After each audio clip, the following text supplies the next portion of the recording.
அனைவருக்கும் ஆனந்த வணக்கங்கள். தெளிந்த சிந்தனைக்கான வழி என்ன?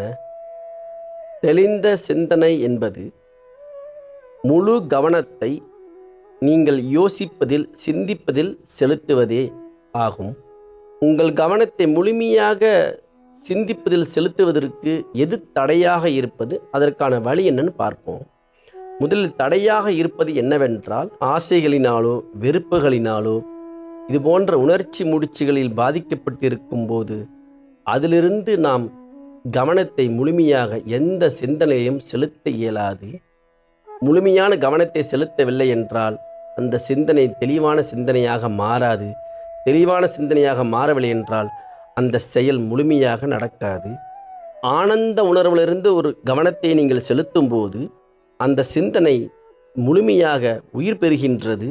இதற்கு பெயர் தான் இன்ட்யூஷன் நான் சொல்கிறேன். நிதானத்தோடு, பொறுமையோடு, தெளிவோடு சிந்தித்து வாழ்க்கையை தெளிவாக நடத்த இயலும்.